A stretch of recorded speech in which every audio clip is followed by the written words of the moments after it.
Seri 8 Pedang Kayu Harum. Asmara Berdarah. Cerita, Ho Ping Hu. Audiobook, novel silat. Bab 38. Dia dapat menduga bahwa saking banyaknya jumlah prajurit, apalagi mengingat bahwa banyak pula orang-orang kalangan sesat yang membantu pasukan pemberontak, tentu di antara mereka banyak juga yang tak saling mengenal. Dia mencari kesempatan baik dan ketika melihat seorang prajurit yang tubuhnya sebesar dia berjalan seorang diri di tempat yang agak sunyi, dia cepat menotopnya dan prajurit itu pun roboh pingsan tanpa sempat melihat siapa yang merobohkannya. Kalau dia menghendaki, tentu dengan sekali pukul saja dia mampu membunuh prajurit itu. Akan tetapi, semenjak dia berguru kepada Ciu Xian Lokai, hatinya semakin mantap untuk tidak sembarangan melakukan kekerasan-kekerasan terutama sekali membunuh, seperti yang dilakukan oleh mendiang ayahnya dan para kaum sesat pada umumnya. Maka dia tidak membunuh prajurit itu, melainkan hanya melucuti pakaiannya lantas melemparkan tubuh yang pingsan itu ke balik semak-semak. Sesudah prajurit itu siuman kembali, tentu saja dia merasa heran dan ketakutan setengah mati. Dia tidak melihat siapa penyerangnya, tahu-tahu telah pingsan dan telanjang, hanya memakai pakaian dalam dan terbaring di semak-semak. Maka dia pun diam saja, merasa malu untuk bercerita kepada orang lain bahwa dia telah dibawa oleh siluman, dan hal ini menguntungkan Cikang yang tidak menarik perhatian atas kecurigaan orang lain. Mudah bagi Cikang untuk berkeliaran di kota benteng itu, bahkan pada siang hari pun dia berani jalan-jalan. Kalau berpapasan dengan rombongan prajurit yang tidak mengenalnya, rombongan itu tidak menjadi curiga karena memang banyak sekali prajurit yang tak saling mengenal di tempat itu. Demikianlah, ketika ketua Chin Ling Pai, Chia Kong Liang, dikepung dan dikeroyok oleh para prajurit, dengan mudah tanpa dicurigai oleh siapapun juga, Cikang dapat menyelundup dan ikut pula mengeroyok. Dia mengikuti semua percakapan antara ketua Chin Ling Pai itu dengan Ji Chiang Kun dan Raja Iblis, dan dia merasa bingung sekali. Jika dia turun tangan menolong dengan kekerasan, walaupun ketua Chin Ling Pai itu lihai, akan tetapi dia tahu bahwa mereka berdua tidak akan mampu menghadapi pengeroyokan banyak prajurit. Maka dia pun cepat mempergunakan ilmu mengirim suara dari jauh untuk membisiki Chia Kong Liang agar menyerah saja karena dia maklum bahwa Raja Iblis tidak menghendaki ketua Chin Ling Pai itu dibunuh, melainkan hendak ditawan saja dan dijadikan sandera. Dan ketua Chin Ling Pai itu pun mau menurut sehingga ditangkap dan dimasukkan dalam tahanan dan dijaga dengan ketat. Karena Cikang dapat pula menyelundup ke dalam tempat penjagaan penjara, maka pada malam hari itu dia pun berhasil menyelundupkan sehelai surat yang dilipat-lipat kecil dan dilemparkannya hingga mengenai tangan ketua Chin Ling Pai yang dua lengannya diborgol di depan. Kong Liang memandang ke arah prajurit tinggi tegap itu dan tahulah dia bahwa prajurit itu pula yang berbisik kepadanya agar dia suka menyerah. Dia mengangguk perlahan sambil mengepal lipatan surat itu. Setelah dia dibiarkan sendiri dan memperoleh kesempatan, dia membuka lipatan surat itu yang hanya terisi beberapa huruf dan isinya memperkenalkan prajurit muda itu bernama Siang Koan Cikang, murid Ciu Xian Lokai yang menentang Raja Iblis. Dan surat itu mengatakan pula bahwa untuk sementara, penjara itu merupakan tempat yang aman bagi Chia Kong Liang, juga ketua itu diminta untuk bersabar karena kalau sudah tiba saatnya yang baik, tentu Cikang akan membebaskannya. Membaca surat ini, Kong Liang merasa girang dan berterima kasih sekali, juga dia kagum akan kecerdikan pemuda itu. Dia merasa setuju sekali bahwa untuk sementara penjara ini memang merupakan tempat aman baginya. Andai kata dia melepaskan belenggu tangan dan kakinya sekalipun, agaknya akan sukar baginya untuk dapat lolos dari San Hai Koan yang terjaga kuat itu, apalagi di situ terdapat banyak sekali orang yang amat lihai. Dia lalu menggunakan tenaga sinkangnya untuk meremas sampai hancur kertas surat itu dan bersila dengan tenang, biarpun sukar baginya menekan kegelisahannya memikirkan keadaan istri, ayah mertua, dan murid-muridnya yang masih berada di Cheng Tek. Bagaimana dengan pengalaman Chia Sun? Seperti juga Cikang, pemuda ini mendapatkan akal untuk dapat melakukan penyelidikan dengan baik, yaitu menyamar sebagai seorang prajurit. Akan tetapi berbeda dengan Cikang, sesuai dengan gemblengan Gobi Sanjin, dia bertindak keras dan tanpa ampun terhadap prajurit yang ditangkapnya untuk diambil pakaiannya. Dia membunuh prajurit pemberontak itu kemudian mengenakan pakaiannya sendiri pada mayat prajurit itu yang tewas tanpa terluka karena pukulan ampuhnya membuatnya tewas seketika tanpa luka. Orang yang menemukan mayat prajurit itu tentu akan mengira bahwa prajurit yang berpakaian preman itu mati karena penyakit mendadak. Pada suatu malam, ketika Chia-sun sedang berjalan-jalan dengan aman dalam pakaian prajurit pengawal, dia melihat Raja Iblis berjalan diikuti oleh 4 orang bertubuh tegap dan berpakaian seragam, akan tetapi bukan seragam prajurit. Chia-sun yang maklum akan lihainya Raja Iblis, tidak berani sembarangan bergerak, bahkan membayanginya dengan hati-hati, dan berjalan sebagai seorang prajurit yang sedang bertugas ronda. Untung bagi dirinya bahwa Raja Iblis dan 4 orang pengikutnya itu tidak begitu memperhatikannya, atau mungkin juga sempat melihatnya tetapi tidak curiga karena memang banyak prajurit berkeliaran di dekat bangunan besar itu. Ketika Raja Iblis dan 4 orang itu memasuki sebuah pintu tembusan kecil di samping bangunan, terpaksa Chia-sun tidak berani mengikutinya lagi, apalagi di depan pintu kecil itu terdapat 2 orang penjaga yang memegang tombak. Hanya sebuah pintu tembusan saja namun dijaga, tentu tempat itu merupakan gedung yang penting pula. Akan tetapi dia merasa penasaran. Dia harus dapat menyelidiki apa yang dilakukan oleh Raja Iblis di dalam gedung itu. Siapa tahu Hui Chu yang dilarikan bekas pangeran itu pun kini berada di situ. Chia-sun lalu mengambil keputusan nekat. Dengan gerakan yang amat cepat, dia segera menerjang 2 orang penjaga itu secepat kilat dari tempat gelap dan 2 kali tangannya bergerak. Kedua orang penjaga pintu kecil itu roboh dan tewas tanpa dapat mengeluarkan suara sedikit pun juga. Chia-sun lalu memanggul tubuh 2 orang penjaga yang sudah tidak bernyawa itu berikut tombak mereka, dan di belakang sebuah rumah yang sunyi, dia melemparkan mereka ke atas tanah, kemudian mengatur mereka sedemikian rupa sehingga seakan-akan mereka itu tewas karena saling tusuk dengan tombak yang masih dipegang di tangan. Kalau ada yang menemukan 2 orang penjaga ini, tentu mereka akan mengira bahwa 2 orang prajurit ini telah berkelahi dan mati sampiuh terkena tombak masing-masing. Setelah itu, dengan berani Chia-sun menyelinap masuk ke dalam pintu kecil yang ternyata membawa dia ke dalam sebuah taman yang luas. Untung bahwa taman itu penuh dengan pohon-pohon bunga yang rimbun sehingga dia dapat menyelinap di antara pohon-pohon dan semak-semak mendekati sebuah bangunan besar yang gelap. Hatinya terasa girang ketika tiba-tiba dia melihat Raja Iblis dan 4 orang pengikutnya tadi keluar dari dalam bangunan besar dan sekarang dengan langkah lebar menuju ke sebuah bangunan kecil di belakang taman. Raja Iblis membuka daun pintu, diikuti oleh 4 orang tadi dan mereka berlima masuk ke dalam.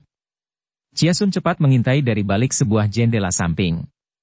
Karena tidak ada lubang di jendela itu, terpaksa dia hanya mampu mendengarkan, akan tetapi tidak dapat melihat apa yang terjadi di sebelah dalam. Akan tetapi, apa yang didengarnya sudah cukup baginya, membuat jantungnya berdebar kencang karena dia bisa mengenali suara seorang gadis, suara Hui Chu yang menyambut kedatangan ayah kandungnya itu dengan kata-kata yang ketus.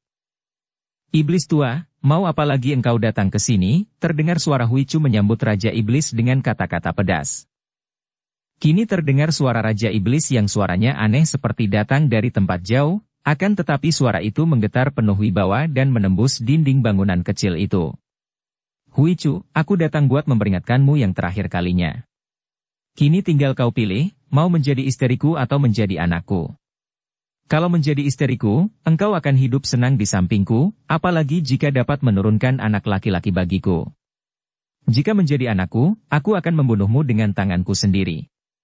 Dan besok malam engkau harus sudah dapat memberi kepastian, mau hidup senang sebagai istriku atau mati. Iblis tua tak tahu malu. Aku tidak sudi menjadi istrimu, juga tidak sudi menjadi anakmu. Mau bunuh, bunuhlah. Diam-diam Chia-sun merasa kagum sekali kepada Hui Chu. Biarpun Hui Chu putri tunggal pasangan suami istri iblis seperti Raja dan Ratu Iblis, namun ternyata Hui Chu memiliki semangat dan watak yang gagah perkasa, bahkan berani menantang ayahnya, walaupun dia tahu bahwa ayahnya itu adalah manusia berwatak iblis. Di samping kekagumannya, juga Chia-sun merasa khawatir bukan main. Kalau Raja Iblis turun tangan sekarang juga membunuh putrinya, dia sendiri jelas tidak mungkin akan dapat menolong Hui Chu. Akan tetapi hatinya merasa lega karena tidak terjadi gerakan sesuatu di dalam pondok itu, bahkan kini nampak Raja Iblis itu keluar dari sana bersama 4 orang pengikutnya dan bekas pangeran itu berkata, Sukui, kalian harus menjaganya mulai sekarang sampai besok malam. Jangan sampai dia lolos dan andai kata ibunya sendiri yang datang untuk membebaskannya, kalian harus melarangnya. Hanya kalian berempat yang akan mampu menandingi ibunya.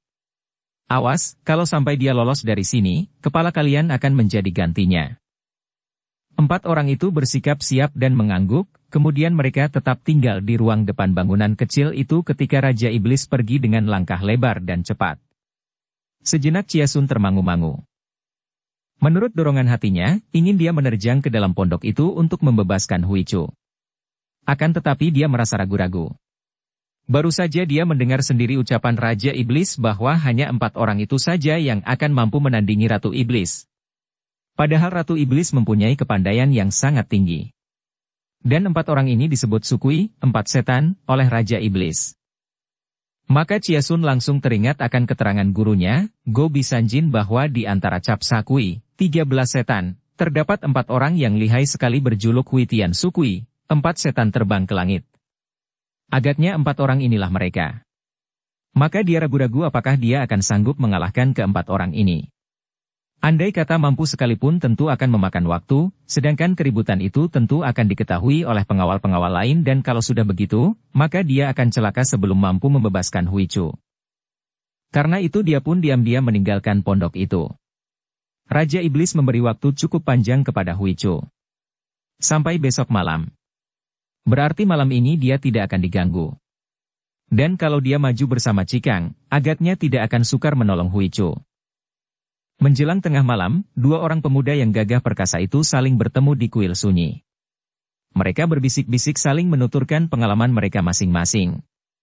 Hati Chia-sun terasa lega saat mendengar betapa ketua Qin Lingpai yang masih terhitung paman dari ayahnya itu ternyata sekarang berbalik menjadi musuh Raja Iblis dan menjadi tawanan. Tadinya dia pun ikut prihatin mendengar betapa paman dari ayahnya itu bersekutu dengan kaum sesat. Apalagi mendengar dari Cikang bahwa ketua Qin Lingpai itu tertipu dan kini untuk sementara dalam keadaan aman di dalam kamar tahanan karena Raja Iblis tidak berniat membunuhnya sekarang. Dia lalu menceritakan kepada Cikang tentang Huichu yang kini ditahan di dalam sebuah bangunan kecil, dan percakapan antara ayah dan anak itu seperti yang telah didengarnya. Mendengar betapa Raja Iblis hendak memaksa Huichu menjadi istrinya, dan betapa Huichu lebih memilih mati, Cikang mengepalkan tinjunya. Manusia itu sungguh lebih keji daripada iblis. Anak kandungnya sendiri akan diperistri. Akan tetapi sikap Huichu benar-benar mengagumkan. Di depan iblis itu sendiri dia berani mengatakan bahwa dia tak sudi menjadi anaknya atau istrinya, malah menantang mati, kata Chia-sun. Gadis itu memang hebat, Chia-sun, dan dia mencintamu. Wajah Chia-sun berubah merah. Dalam keadaan seperti sekarang ini, jangan kau berkelakar, Cikang. Tidak, Chia-sun, aku mengatakan yang sejujurnya. Gadis itu sudah tergila-gila kepadamu dan jatuh cinta kepadamu. Chia-sun mengerutkan alisnya dan menghela napas panjang sampai 3 kali. Dia percaya kepada Cikang dan pemuda perkasa di hadapannya ini tidak akan mau membohonginya. Maka dia pun merasa kasihan sekali kepada Huichu. Kasihan Huichu. Katanya, kata-kata yang tanpa disadarinya keluar dari mulut langsung dari dalam hatinya. Cikang menatap tajam, berusaha menembus kegelapan malam untuk menjenguk isi hati sahabat yang dikaguminya ini. Chia-sun, apakah kata-katamu tadi berarti bahwa engkau tidak membalas cintanya? Chia-sun menggelengkan kepalanya. Kalau begitu kasihan sekali Huichu, kata Cikang yang mengerutkan sepasang alisnya karena mengenang nasib gadis yang patut dikasihani itu. Memang kasihan sekali Huichu. Tetapi aku harus berterus terang, aku mencinta seorang gadis lain, jadi tak mungkin aku mencintanya. Sesaat lamanya Cikang memandang tajam, lalu berkata, Sudahlah, mari kita menolong Huichu sebelum terlambat. 2 orang pemuda perkasa yang sama-sama berpakaian sebagai prajurit pemberontak itu lalu berangkat menuju ke bangunan yang dimaksudkan Chia-sun. Dia menjadi penunjuk jalan, adapun Cikang mengikutinya di belakangnya.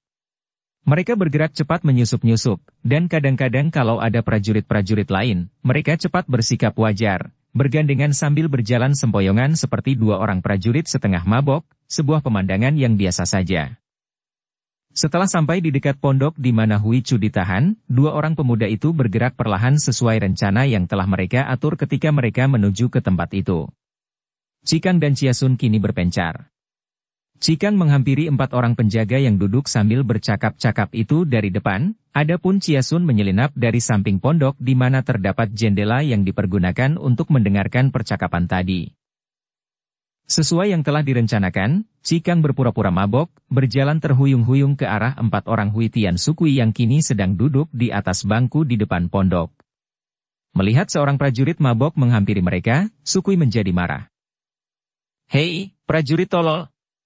Pergi dari sini dan jangan ganggu kami," bentak seorang dari mereka yang bermuka pucat. "Hehehohoho." Cikang tertawa seperti orang mabok. "Sobat, mari kau temani aku minum arak. Kau perlu minum banyak arak agar mukamu tidak pucat seperti mayat, hehehe."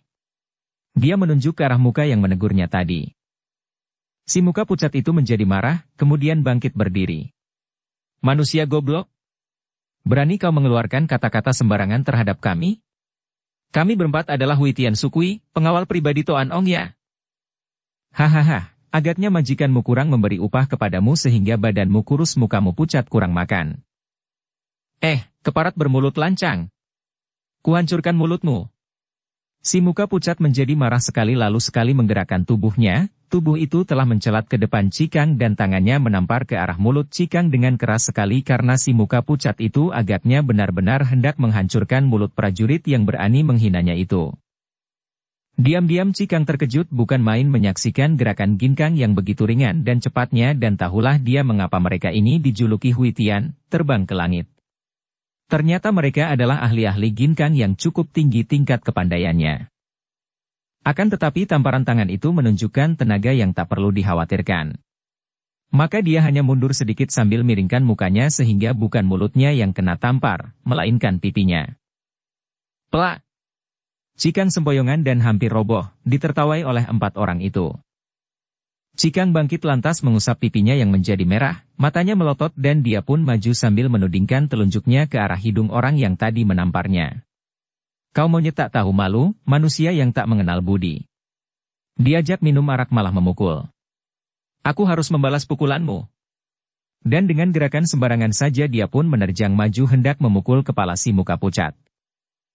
Melihat gerakan Cikang ini, si muka pucat tentu saja memandang rendah dan dia sudah menggerakkan tangannya hendak menangkis dan menangkap lengan lawan untuk dipuntir dan ditelikung. Akan tetapi tangan yang memukul kepalanya itu berkelebat secara aneh dan tahu-tahu pipinya telah kena ditampar. Plak! Keras sekali tamparan itu, membuat kepala si muka pucat terasa nanar dan tentu saja dia menjadi marah sekali. Kemarahan membuat dia lengah dan dia masih tetap memandang rendah kepada prajurit mabok ini pada saat dia membalas pula dengan tendangan tenaga yang cukup kuat. Akan tetapi dengan mudah Cikang mengelak dengan lagat sempoyongan dan pada saat kaki lawan masih terangkat, ujung sepatunya langsung menotok ke arah lutut kaki lawan yang masih berpijak di atas tanah sehingga tanpa dapat dicegah lagi tubuh si muka pucat itu pun terpelanting. Hahaha. Cikang tertawa seperti orang mabok dan bertepuk-tepuk tangan kegirangan sambil memandang orang yang terpelanting itu. Kini 3 orang lainnya juga bangkit berdiri. Orang yang mampu menampar teman mereka, bahkan mampu merobohkan dalam satu gebrakan saja, pasti bukan prajurit biasa. "Siapa engkau?" bentak mereka dan sekarang mereka telah mengurung bersama si muka pucat yang sudah bangkit kembali. Akan tetapi Cikang bersikap pura-pura takut dikurung 4 orang itu dan tiba-tiba dia pun melompat ke belakang menjauhi 4 orang itu yang kini menjadi semakin terkejut karena mereka yang mengurung itu ternyata tak mampu menahan prajurit yang melompat jauh ke belakang itu. Dan cara melompat Cikang tadi juga mengejutkan mereka. Cikang melayang ke arah belakang begitu saja kemudian berjungkir balik sampai 5 kali. Kini mereka dapat menduga bahwa orang yang berpakaian prajurit dan bersikap mabok-mabokan itu tentulah orang lihai yang mungkin adalah mata-mata musuh. Maka, sekarang 4 orang Huitian suku itu lantas mencabut pedang mereka dan segera melakukan pengejaran. Cikang sengaja memancing mereka agar menjauhi pondok, dan pada saat itu Ciasun sudah cepat menyelinap masuk melalui jendela yang dibongkarnya dari luar. Dan benar saja, tepat seperti yang diduganya, di dalam pondok itu terdapat Huicu yang dibelenggu kaki tangannya dan rebah di atas sebuah pembaringan. Ciasun tidak banyak bicara, cepat dia menghampiri lalu mempergunakan sinkangnya mematahkan belenggu yang mengikat kaki dan tangan Huicu. Gadis itu terbelalak, lantas wajahnya berseri-seri ketika mengenal siapa pemuda yang menolongnya. "Ciatoako," keluhnya setelah kaki tangannya bebas. Dia hendak berlari menghampiri, akan tetapi karena kakinya terlampau lama dibelenggu, aliran darahnya terganggu dan dia pun terhuyung dan tentu terbanting kalau saja Chia Sun tidak cepat menyambarnya dan merangkulnya. Muka Hui Chu menjadi merah, akan tetapi dia tersenyum dan balas merangkul leher Chia Sun dengan mesra dan penuh penyerahan. Ketika pemuda itu merasa betapa rangkulan Hui Chu tak sewajarnya, melainkan rangkulan yang penuh arti, dia terkejut dan teringat akan ucapan Cikang bahwa gadis itu jatuh hati kepadanya, maka dia pun cepat-cepat melepaskan rangkulannya dan membiarkan gadis itu berdiri. Aku harus membantu Cikang yang sedang bertempur melawan Hui Tian Sukui, kata Hui Song ketika melihat betapa gadis itu memandang kecewa karena merasa betapa Chia Sun melepaskan rangkulan tadi dengan tiba-tiba dan agak kasar. Ah! Hui Chu seperti baru sadar. Mereka itu lihai sekali. Akan tetapi jangan tinggalkan aku, lebih dahulu bawalah aku ke tempat rahasia yang hanya diketahui oleh ibu dan aku. Mari! Dia menggandeng tangan Chia Sun dan diajaknya pemuda itu melarikan diri melalui pintu belakang. Gadis itu terus membawanya ke dalam taman dan membuka sebuah semak belukar yang cukup tebal. Ternyata di bawah semak-semak ini terdapat sebuah bundaran besi yang segera digesernya dan nampaklah lubang. Hui Chu mengajak Chia Sun memasuki lubang itu dan ternyata di bawahnya terdapat tangga batu. Sesudah keduanya memasuki lubang, gadis ini menutupkan kembali bundaran besi dan secara otomatis semak-semak itu pun ikut bergerak menutupi tempat rahasia itu. Hui Chu terus berjalan turun sambil menggandeng tangan Chia Sun. Tempat itu tidak begitu gelap, ada sinar remang-remang keluar dari depan. Dan ternyata lorong yang menyambung tangga itu membawa mereka ke sebuah ruangan segi 4. Sebuah ruangan bawah tanah pula. Matahari dapat memasukkan cahayanya dari lubang-lubang yang terdapat pada retakan-retakan bebatuan yang ada di langit-langit goa bawah tanah ini. Dan ternyata di ruangan itu terdapat sebuah lilin besar yang bernyala di atas meja.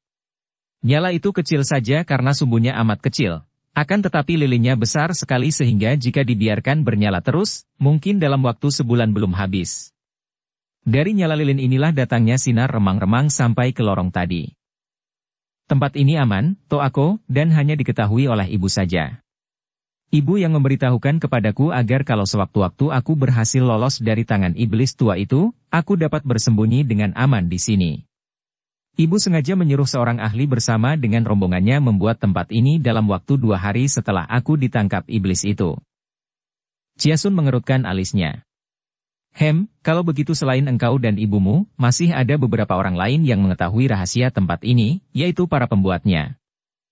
Tidak, mereka itu semuanya berjumlah 9 orang dan begitu tempat ini selesai, ibu segera membunuh mereka semua, bahkan ibu menanam mayat mereka di dalam tanah di belakang ruangan ini.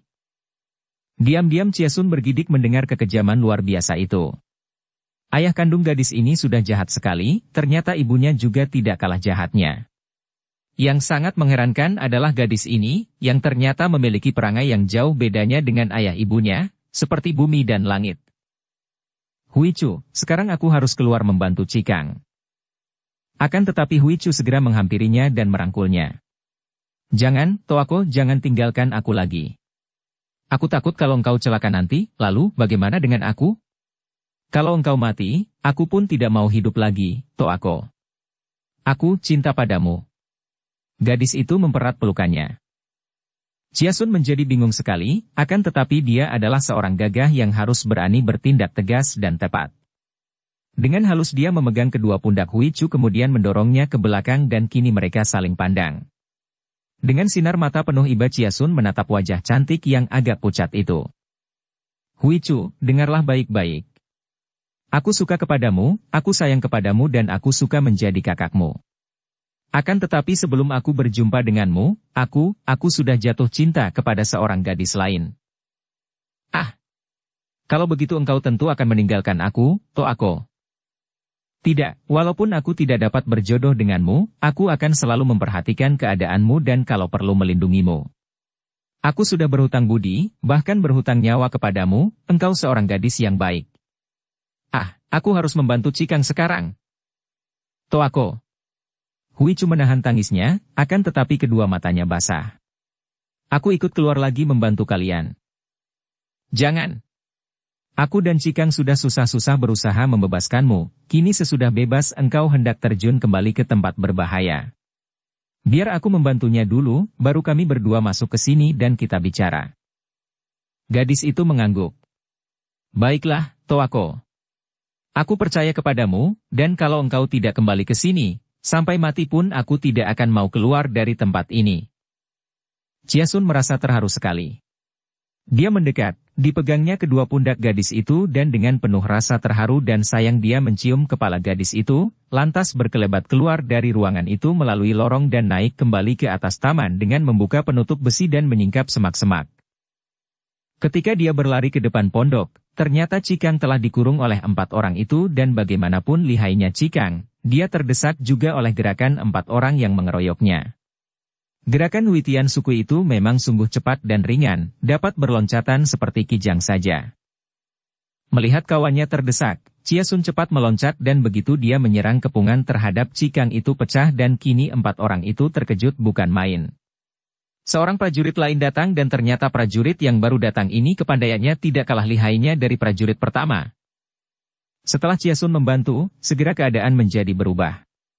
Sebentar saja 2 orang pendekar muda ini bisa mendesak 4 orang lawan itu, bahkan mereka berdua mampu merampas pedang dan membuat 2 orang lawan terpelanting. Huitian Sukui menjadi gentar juga dan tiba-tiba saja mereka teringat kepada tawanan mereka. Tanpa mereka sadari, mereka telah terpancing menjauhi pondok dan perkelahian itu pun berlangsung jauh dari pondok. Karena teringat akan hal ini, juga gentar terhadap 2 orang prajurit muda yang amat lihai itu, mereka kemudian berloncatan meninggalkan arena perkelahian dan kembali ke dalam pondok untuk menjaga supaya tawanan mereka jangan sampai lolos.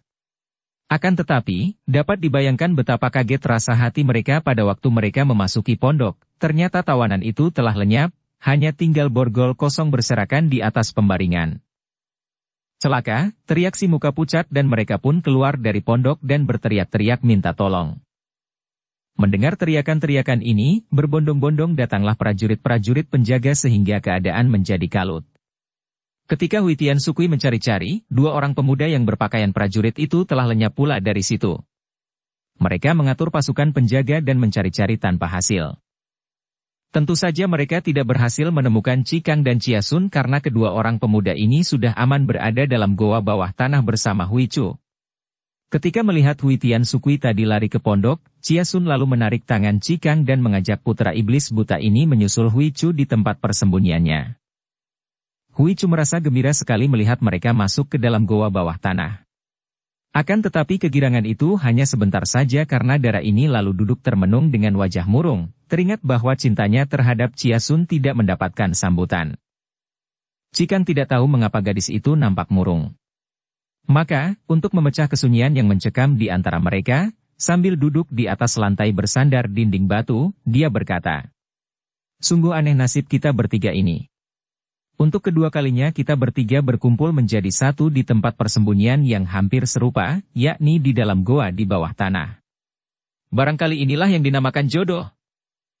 Ucapan ini tidak disengaja menyindir sesuatu, akan tetapi Chiasun dan Huichu yang baru saja berbicara tentang cinta itu merasa tersindir sehingga wajah Chiasun menjadi merah, sebaliknya wajah Huichu menjadi semakin muram. Dari tempat duduknya, sebuah bangku batu yang berada di situ, gadis itu memandang kepada Chiasun yang juga duduk di atas lantai bersandar dinding batu untuk memulihkan tenaga dan tiba-tiba gadis itu bertanya, suaranya lirih dan polos. "Chiatoako, siapakah gadis yang kau cinta itu?" Pertanyaan yang amat tiba-tiba dan tidak terduga-duga ini bukan hanya mengejutkan Chiasun, akan tetapi juga Cikang. Barulah Cikang mengerti bahwa agaknya Chiasun sudah memberitahu kepada Huichu bahwa dia tidak dapat menerima cinta Dara itu karena telah mencinta gadis lain. Pantas saja semenjak tadi wajah gadis yang cantik itu kelihatan muram saja. Dia merasa kasihan sekali dan tidak berani memandang wajah cantik itu lama-lama karena semakin dipandang maka semakin menimbulkan rasa iba. "Huichu, tak perlu aku mengatakan siapa gadis itu. Engkau pun tidak akan mengenalnya." Suasana menjadi sunyi sekali karena ucapan itu keluar dari mulut Chiasun dengan suara tergetar. Mereka bertiga termenung dalam lamunan masing-masing. Cikang dan Huichu tidak tahu bahwa keadaan Chiasun tiada bedanya dengan mereka. Huichu mencinta Chiasun akan tetapi tidak terbalas. Chia Sun mencinta Sui Qin, namun gadis itu pun agaknya tak dapat membalas cintanya. Apalagi Cikang yang mencinta Sui Qin akan tetapi malah melakukan suatu hal yang amat buruk terhadap gadis itu sehingga tidak mungkin gadis itu akan membalas cintanya. Tiga orang muda ini tenggelam dalam kesedihan masing-masing karena cinta yang bertepuk sebelah tangan, cinta gagal. Cinta asmara yang condong untuk pemuasan nafsu diri pribadi selalu menimbulkan lebih banyak duka daripada suka. Cinta seperti ini selalu menuntut balasan, cinta seperti ini selalu ingin menguasai, ingin memiliki sekaligus ingin dimiliki. Ingin menyenangkan dan disenangkan, memuaskan dan dipuaskan.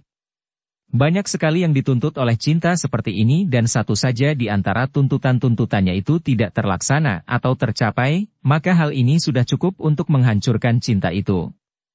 Dan akibatnya hanyalah kegagalan dan kedukaan.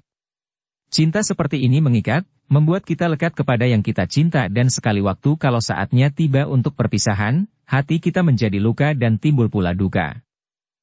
Cinta yang tidak terbalas menimbulkan duka. Cinta yang dihantui keraguan menimbulkan cemburu dan duka. Seperti segala macam nafsu yang meramaikan hidup ini, maka cinta seperti ini bersumber kepada keakuan, kepada keinginan menyenangkan diri sendiri dan orang yang dicintanya itu dengan sendirinya hanya menjadi alat, menjadi perabot atau sarana untuk menyenangkan dan memuaskan diri sendiri. Inilah sebabnya mengapa cinta seperti ini mudah berubah menjadi benci bila mana dirinya sudah tidak disenangkan atau dipuaskan lagi. Ini kenyataan yang terjadi dalam hidup kita, dalam kisah cinta mencinta. Tetapi, benarkah itu patut dinamakan cinta jika hanya menimbulkan duka? Benarkah itu namanya cinta kalau dapat berubah menjadi benci? Benarkah itu cinta kasih kalau hanya syarat dengan beban berupa cemburu, nafsu birahi, ingin menguasai dan pementingan diri sendiri? Sudah jelas bukan. Cinta kasih tidak mungkin menimbulkan hal-hal yang buruk. Cinta kasih itu suci, murni, baik dan benar, wajar tidak dibuat-buat, tanpa pamrih.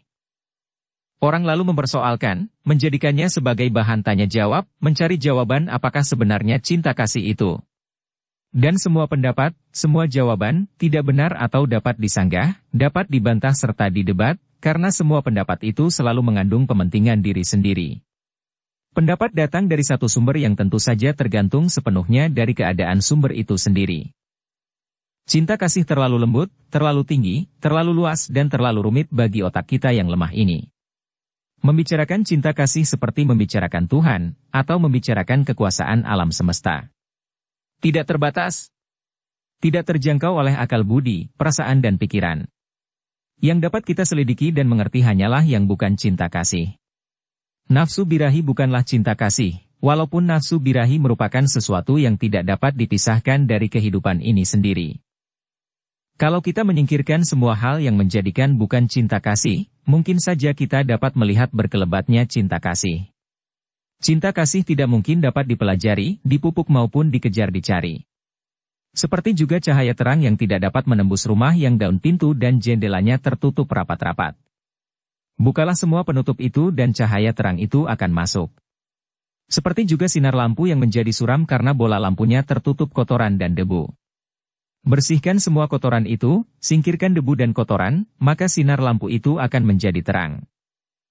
Lenyapnya keinginan menyenangkan diri sendiri, keinginan untuk menguasai, cemburu, iri hati, ingin memiliki, lenyapnya ikatan, sama artinya dengan lenyapnya kotoran dan debu yang menempel pada bola lampu, dan sinar cinta kasih pun segera bercahaya terang.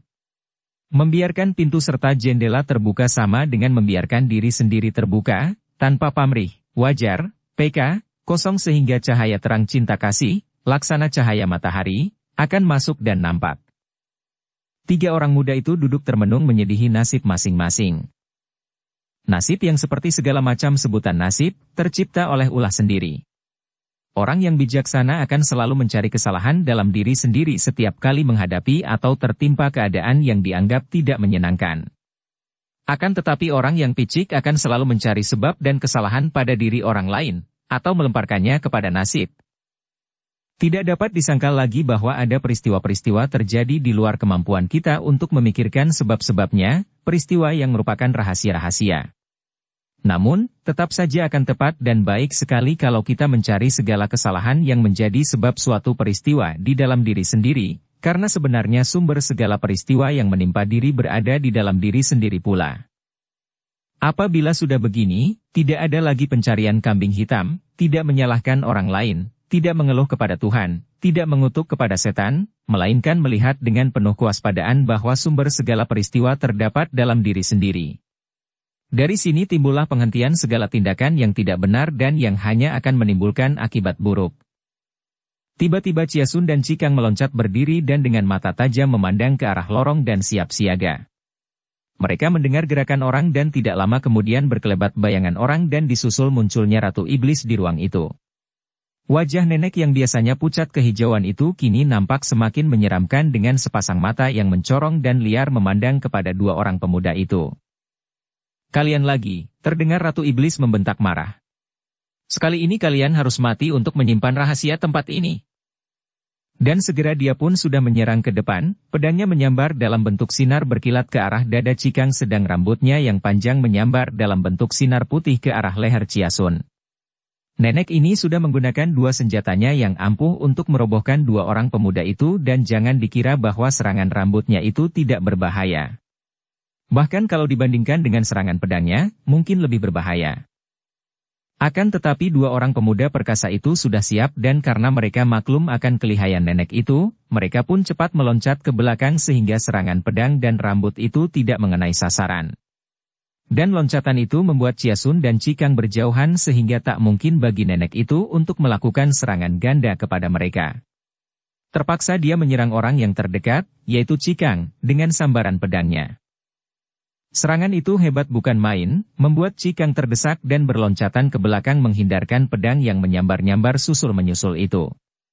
Melihat hal ini, Chiasun menerjang maju lalu mengirim totokan ke arah punggung nenek itu untuk menolong sahabatnya. Ratu Iblis mendengar desir angin dari arah belakang, membalikkan kepala dan rambutnya menyambut tangan Chiasun yang menotok, bermaksud menangkap pergelangan tangan itu dengan rambutnya. Tapi Chiasun yang menyerang hanya untuk membantu sahabatnya dan mengurangi penekanan terhadap Cikang, langsung mengelak dengan cara menarik kembali tangannya. "Ibu, jangan!" Huichu berseru dan dia sudah meloncat ke depan, menghadang di depan ibunya. Sejenak ibu dan anak saling berpandangan. Nenek itu masih memegang pedangnya dan dia menggerakkan kepala sehingga rambutnya yang riap-riapan panjang itu kini dari depan pindah ke belakang. "Huichu, dulu engkau membela dua orang ini dan sekarang masih kau ulangi lagi sikapmu itu. Akan tetapi tidak, sekali ini mereka harus mampus. Tempat ini merupakan rahasia kita sendiri, tidak boleh ada orang lain yang tahu. Yang tahu harus kubunuh." Ia sudah hendak menyerang lagi, akan tetapi dengan berani Huichu memegang lengan ibunya. "Tidak boleh, ibu. Ketahuilah, mereka inilah yang telah membebaskan aku dari kurungan, dari belenggu dan ancaman iblis tua itu. Kalau tidak ada mereka, tentu aku telah celaka. Mereka telah melepas budi kebaikan kepadaku, maka mereka harus kubela." "Budi tahi kucing!" Nenek itu membentak marah. Bicara tentang budi adalah kebohongan besar. Tak ada budi di dunia ini. Semua orang yang melakukan sesuatu untuk membantu orang lain tentu mengandung pamrih. Dukung channel Novel Silat dengan subscribe, follow, like, komen dan share. Ibu jangan menyamakan orang lain seperti teman-teman ibu sendiri. Teman-teman ibu memang orang-orang yang tidak mengenal budi dan semua perbuatannya mengandung pamrih kotor. Akan tetapi, dua orang pendekar ini menolong tanpa pamrih dan aku pun tidak mau menjadi orang yang tidak mengenal budi. Mereka sengaja kuajak ke sini untuk bersembunyi dan siapapun yang akan mengganggu mereka, akan kulawan. Juga ibu. Sejenak nenek itu menjadi ragu-ragu, akan tetapi dia kemudian menghela napas panjang dan menyarungkan lagi pedangnya. Dia terlampau mencinta putrinya dan demi cintanya kepada putrinya dia bahkan berani menentang suaminya, walaupun secara diam-diam. "Baiklah, aku ampunkan mereka ini. Akan tetapi kalian harus berjanji untuk merahasiakan tempat ini." "Baik, kami berjanji," kata Cikang yang tidak ingin ribut-ribut di tempat itu karena biarpun dia tidak takut menghadapi nenek ini, akan tetapi dia merasa tidak enak terhadap Huichu kalau harus menentang ibu kandung gadis itu di depannya. "Dan kalian harus berjanji pula untuk melindungi anakku," kata pula nenek itu. Diam-diam kedua orang pendekar muda itu mendongkol. Nenek ini memang keterlaluan, bersikap seolah-olah sebagai seorang pemenang yang memberi ampun dan mengajukan syarat-syarat dan tuntutan-tuntutan. Padahal, mereka berdua tidak pernah kalah dan juga tidak takut menghadapi nenek ini. Akan tetapi, karena memang di dalam hatinya Chia Sun merasa suka kepada Hui Chu, tanpa ragu-ragu dia pun berkata dengan suara sungguh-sungguh. Baik, kami berjanji. Sesudah kedua orang pemuda itu berjanji untuk merahasiakan tempat itu dan melindungi puterinya, barulah nenek itu merasa puas. Hui Chu, jangan kau tinggalkan tempat ini sebelum aku datang menjemputmu. Pesannya kepada puterinya dan nenek ini pun lalu berkelebat pergi, keluar dari tempat rahasia itu. Sesudah ibunya pergi, Hui Chu menghadapi dua orang pendekar itu. Harap kalian suka maafkan ibuku tadi. Chia Sun tersenyum.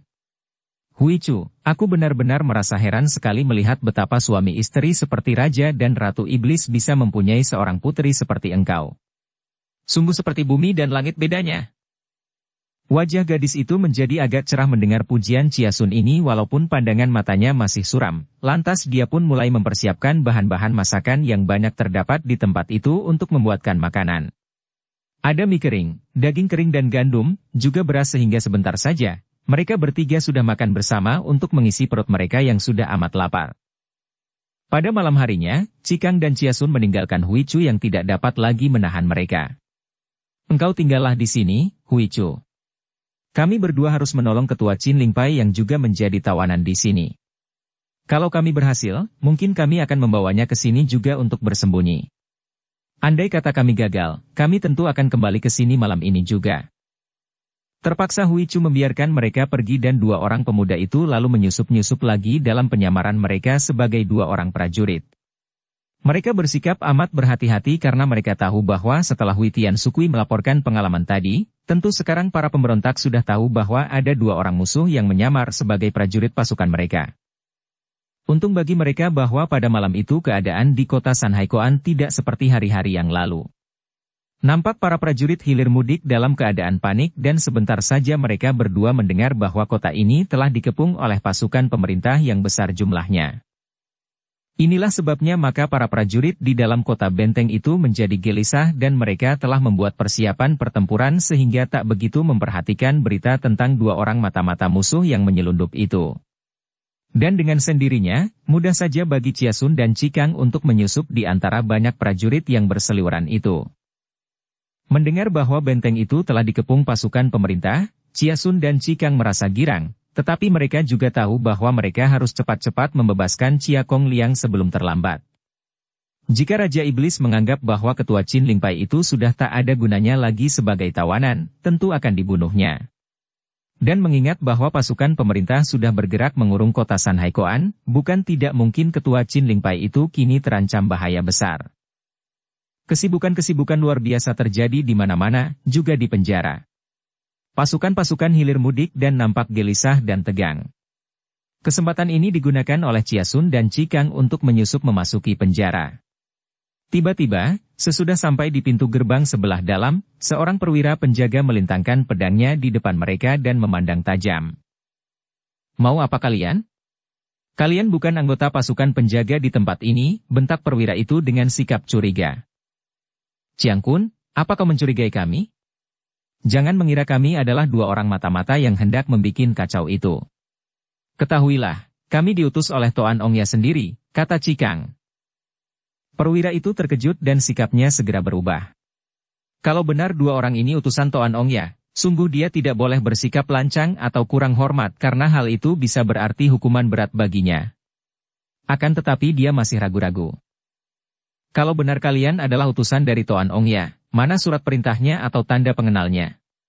Kepala sehingga rambutnya yang riap-riapan panjang itu kini dari depan pindah ke belakang. Cikang mengerutkan alisnya, bersikap pura-pura marah. Apa? Kau tidak mempercayai kami sebagai utusan Toan Ongya? Apakah kami tidak boleh melaksanakan perintah itu? Baiklah. Kami akan kembali dan melaporkan kepada Toan Ongya bahwa seorang perwira berani melarang kami dan membangkang terhadap perintah Toan Ongya. Wajah perwira itu menjadi pucat. Ah, bukan begitu maksudku. Saudara berdua harus paham bahwa kita harus bersikap waspada dan aku bersikap begini karena berhati-hati. Baiklah, sekarang secara persahabatan saja, benarkah kalian ini utusan Toan Ongya? Dan bagaimana aku dapat yakin akan kebenaran pengakuan kalian itu? Chiang Kun, dalam keadaan benteng dikepung musuh serta terancam bahaya ini, apakah Toan Ongya sempat memberi tanda pengenal segala macam? Kami adalah kepercayaan beliau dan kami diutus untuk menemui Chia Kong Liang. Ketua Chin Ling Pai? Wah, ini gawat. Kami diperintahkan untuk menjaganya baik-baik agar dia jangan sampai lolos dan perintah itu kami terima sendiri dari Toan Ongya. Jadi kau tetap tidak percaya kepada kami? Cikang bertanya dengan suara menantang. Sikap ini kembali membuat perwira itu ketakutan. Tidak demikian. Akan tetapi aku harus berhati-hati karena aku pun mempunyai tanggung jawab besar. Kalau kalian hanya ingin mengunjungi saja tidak mengapa, akan tetapi kalau hendak membawa pergi ketua Chin Ling Pai itu maka terpaksa kami menentang. Aku sendiri menerima perintah dari Toan Ongya dengan pesan bahwa kecuali Toan Ongya sendiri, siapapun tak boleh membawa tawanan itu. Cikang bertukar pandang dengan Chia Sun dan tiba-tiba Chia Sun yang berkata, suaranya halus membujuk. Chiang Kun, harap tidak usah khawatir. Justru kami diutus Toan Ongya untuk membunuh ketua Chin Ling Pai itu, dengan tangan kami sendiri. Diam-diam Cikang terkejut sekali, akan tetapi dia dapat menekan perasaannya sehingga wajahnya biasa saja biarpun sinar matanya memandang Chia Sun penuh selidik. Perwira itu sendiri nampak lega. Kalau untuk membunuhnya tentu saja aku setuju sekali. Lebih cepat dibunuh lebih baik agar tidak menjadi beban penjagaan saja. Mari kuantar sendiri kalian ke sana. Diam-diam Chia Sun memberi isyarat dengan pandangan mata kepada Cikang sehingga pemuda ini yakin bahwa Chia Sun sedang menggunakan siasat ketika mengatakan hendak membunuh ketua Chin Ling Pai, maka dia pun diam saja. Berkat pengawalan perwira itu, tidak lama kemudian mereka dapat dengan mudah tiba di depan kamar tahanan dan dari balik jeruji jendela kamar tahanan mereka melihat ketua Chin Ling Pai dengan kaki tangan di borgol masih duduk bersila seperti arca. Nah, itu dia, kata sang perwira. Belasan orang penjaga yang mendengar bahwa dua orang prajurit muda yang datang itu adalah utusan Toan Ongya untuk membunuh ketua Chin Ling Pai, merasa tertarik sehingga mereka pun datang bergerombol untuk menonton, lantas berdiri di depan kamar tahanan. Melihat ini, Chia Sun lalu berkata kepada sang perwira. Chiang Kun, karena kami berdua tidak membawa pedang, tolong pinjamkan pedangmu itu untuk kupakai memenggal lehernya. Wajah perwira itu berseri-seri dan dia segera mencabut pedangnya lalu menyerahkannya kepada Chia Sun. Sungguh pedangku mendapat kehormatan besar untuk memenggal leher ketua Chin Ling Pai, hahaha. Kelak akan menjadi kebanggaanku. Sementara itu, Chia Kong Liang membuka matanya dan mendengar semua percakapan itu. Diam-diam dia terkejut mendengar ucapan Chia Sun, akan tetapi ketika dia melihat Cikang, dia bisa mengenalnya dan hatinya menjadi tenang, apalagi ketika dia menangkap isyarat mata Cikang kepadanya. Dengan gembira perwira itu membuka pintu penjara dan semua prajurit penjaga penjara cepat berdatangan untuk menonton pelaksanaan hukuman mati dari ketua Chin Ling Pai itu. Tanpa ragu-ragu lagi Chia Sun berkata, Chiang Kun, seret dia keluar dari dalam kamar tahanan. Aku hendak melakukan hukuman mati itu di lapangan penjara agar semua prajurit dapat melihatnya. Ucapan ini merupakan siasat Chia Sun yang ingin mengetahui kekuatan penjagaan di situ. Jika semua berkumpul, agaknya akan lebih mudah baginya dan Cikang untuk membawa ketua Chin Ling Pai melarikan diri. Perwira itu menjadi semakin girang dan bangga.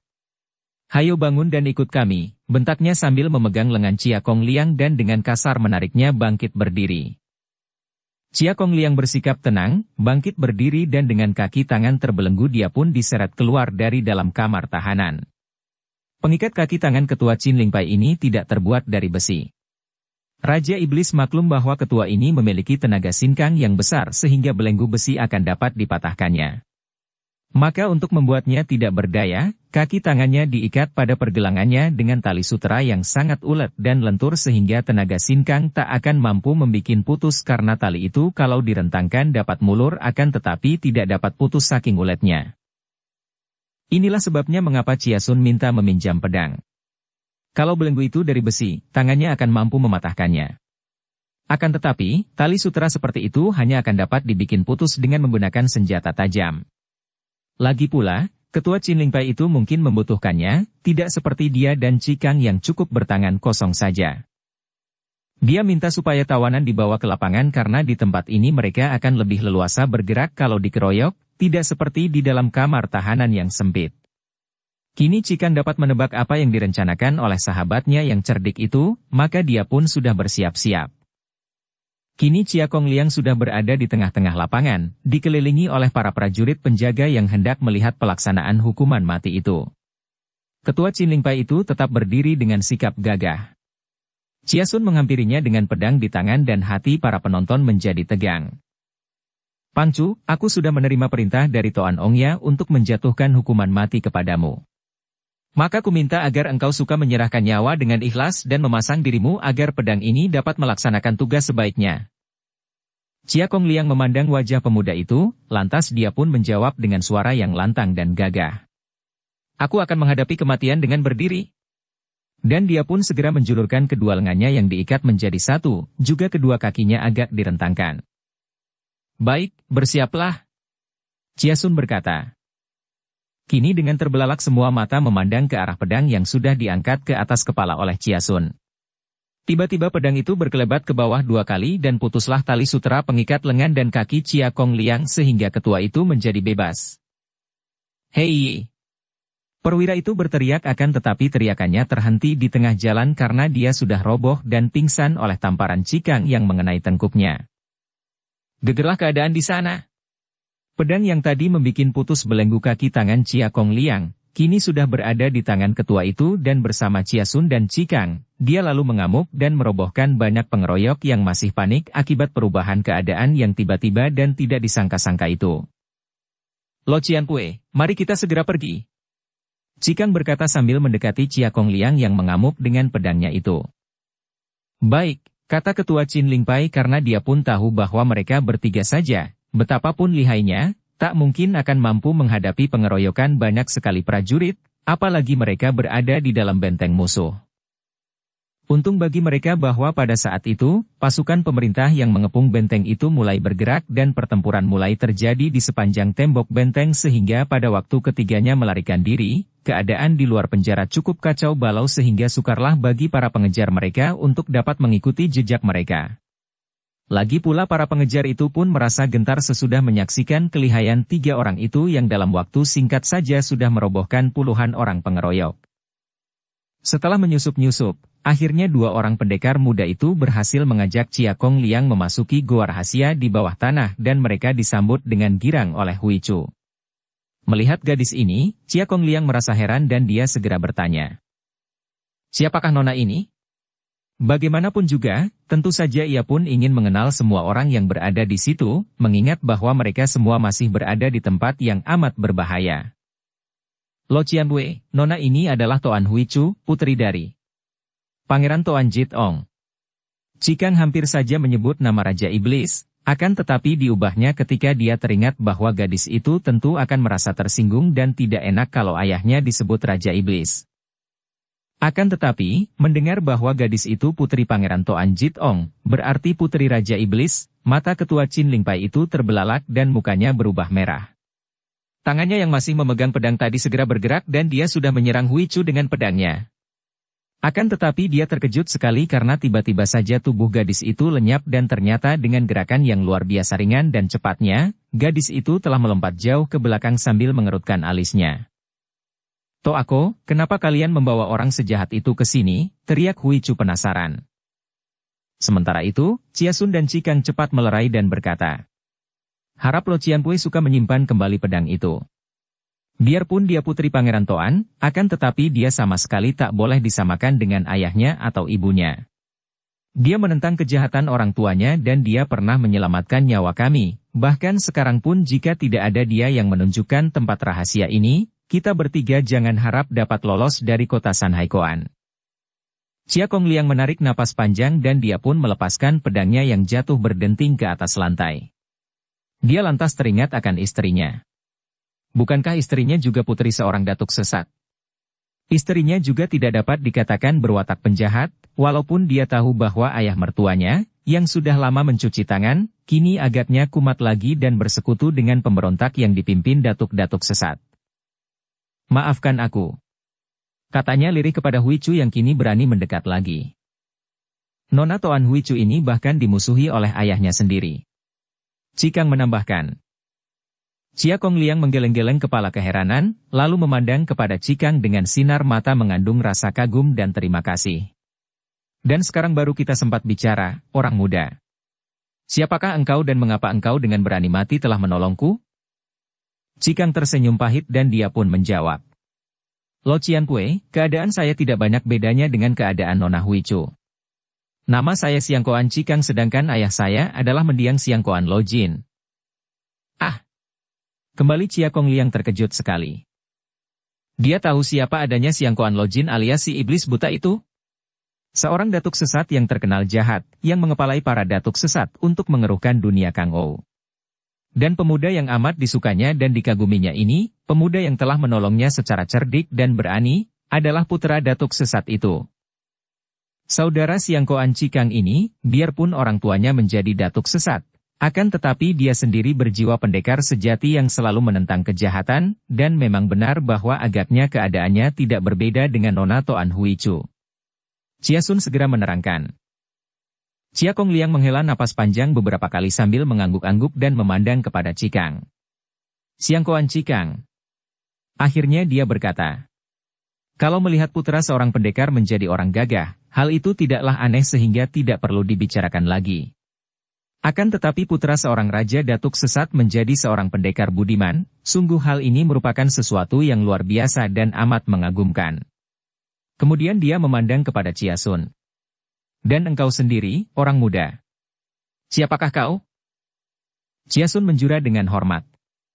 Harap Lo Cianpue suka memaafkan kalau saya bersikap kurang pantas. Sebenarnya saya adalah cucu keponakan Lo Cianpue sendiri.